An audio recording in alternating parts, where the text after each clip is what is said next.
नमस्कार, SBT news में आपका स्वागत है। पेश है 7 जून बुधवार शाम 7:15 बजे राजस्थान की बड़ी खबरें। राजस्थान की पूर्व मुख्यमंत्री वसुंधरा राजे सिंधिया ने बुधवार को पार्टी के राष्ट्रीय मुख्यालय पहुंचकर पार्टी के राष्ट्रीय संगठन महासचिव बीएस संतोष के साथ मुलाकात की।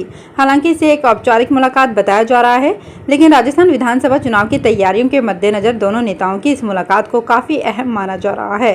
मीडिया रिपोर्ट्स के मुताबिक राजस्थान में सामूहिक नेतृत्व में चुनाव लड़ने का मन बना चुका भाजपा आलाकमान वसुंधरा राजे सिंधिया के कद और राजनीतिक प्रभाव को देखते हुए उन्हें कोई बड़ी भूमिका दे सकता है।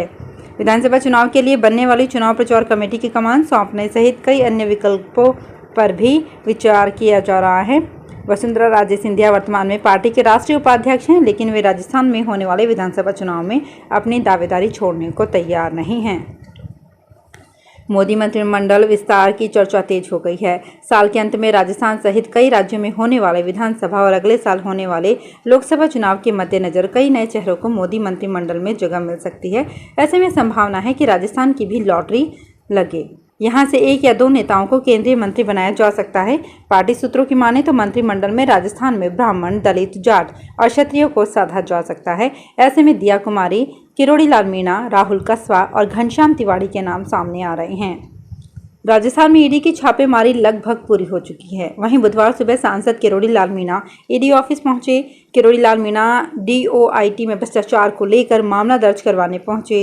इस दौरान किरोड़ी ने कहा, पहले भी वो रीट को लेकर आए थे, ईडी ने उसे सही माना, अब छापे मार रही है। वैसे ही 2 मामले एसीबी ने सरकार के पास भेजे थे। इसमें जांच की स्वीकृति मांगी थी, लेकिन सरकार की ओर से जांच की स्वीकृति नहीं दी गई। राजस्थान सरकार के उपक्रम जयपुर जिला दुग्ध सहकारी संघ ने आज से आइसक्रीम भी बाजार में उतार दी है।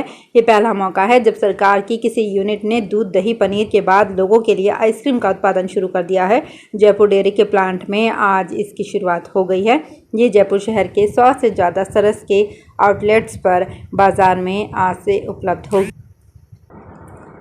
राजस्थान में बेरोजगारी, पेपर लीक, रोजगार जैसे 10 मुद्दों को लेकर आज बेरोजगार जयपुर के त्रिवेणी नगर में स्थित सामुदायिक भवन में महासम्मेलन आयोजित कर रहे हैं।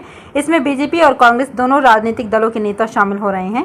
कांग्रेस से शिक्षा मंत्री बी डी कल्ला और आरटीडीसी चेयरमैन धर्मेंद्र राठौड़ सम्मेलन में पहुंचे। वहीं बीजेपी प्रवक्ता रामलाल शर्मा भी पहुंचे। प्रदेश अध्यक्ष सीपी जोशी और विधानसभा नेता प्रतिपक्ष राजेंद्र राठौड़ वहां नहीं पहुंचे। शिक्षा मंत्री बी डी कल्ला ने कहा कि राजस्थान सरकार भी अब पीएससी की तर्ज पर हर साल रीट और खाली पड़े पदों पर भर्ती की तैयारी कर रही है, ताकि एक भी पद रिक्त ना हो। ज़्यादा से ज़्यादा राजस्थान के युवाओं को रोजगार मिल सके, इसे लागू करने के लिए सरकार ने तैयारी शुरू कर दी है। राजस्थान के पश्चिमी हिस्से और पंजाब के आसपास एक्टिव साइक्लोनिक सर्कुलेशन का असर आज भी प्रदेश के कई जिलों में देखने को मिल सकता है। बीकानेर, चूरू, हनुमानगढ़ समेत 6 से ज़्यादा जिलों में मौसम विभाग ने बुधवार को भी 40 किलोमीटर की स्पीड से धूल भरी हवाएं चलने की संभावना जताई है। इसके साथ कुछ जगहों पर बादल छाने के साथ ही बारिश या बूंदाबांदी भी होने के आसार हैं। इससे पहले मंगलवार को पश्चिमी राजस्थान में आए बवंडर के साथ बीकानेर, जैसलमेर, बाड़मेर, चूरू समेत कई जिलों में हल्की बारिश हुई। बाड़मेर, चूरू, जैसलमेर एरिया में जगह जगह मिट्टी हो गई और अंधड़ की वजह से कई जगहों पर विजिबिलिटी 50 मीटर से भी कम रह गई। जोधपुर एसीबी ने बाड़मेर जिले में कार्यवाही करते हुए भू अभिलेख निरीक्षक, जमीन रिकॉर्ड इंस्पेक्टर गजराम को 50,000 रुपये की रिश्वत लेते रंगे हाथों गिरफ्तार किया है। रिश्वत राशि खातेदारी भूमि की तरमीम करने के एवज में ली थी। एसीबी टीम आरोपी के घर और ठिकानों की तलाशी ले रही है। एसीबी के अनुसार परिवादी द्वारा एसीबी जोधपुर ग्रामीण ब्रांच को शिकायत की गई थी कि खातेदारी भूमि की तरमीम में संशोधन करने के एवज में भू अभिलेख निरीक्षक 5 लाख रुपए की रिश्वत की डिमांड कर रहा है। इस पर एएसपी ओम प्रकाश चौधरी के निर्देशन में शिकायत का सत्यापन करवाया गया। ईआईटी गुवाहाटी द्वारा कराई गई देश की सबसे प्रतिष्ठित प्रवेश परीक्षा जेईई एडवांस्ड का परिणाम 18 जून को जारी किया जाएगा।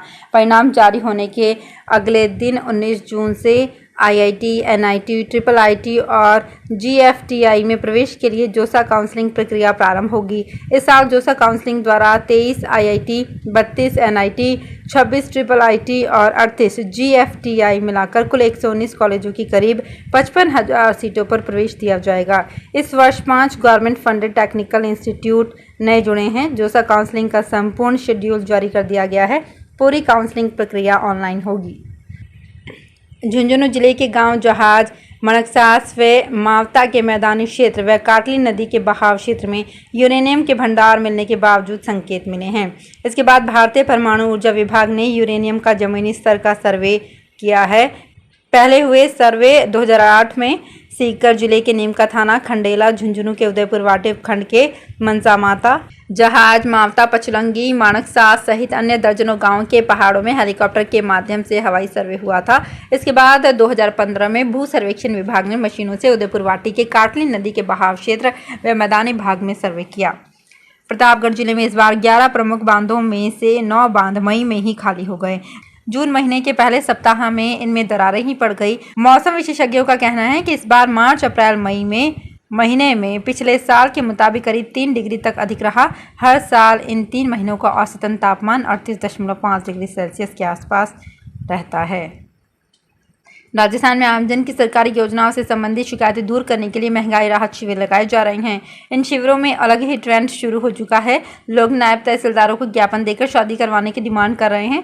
नायब तहसीलदार भी पटवारी को अर्जी फॉरवर्ड कर आवेदक के लिए पत्नी की तलाश करने के लिए आदेश दे रहे हैं। जानकारी के अनुसार जमवा रामगढ़ की ग्राम पंचायत ताला में महंगाई राहत शिविर लगाया गया।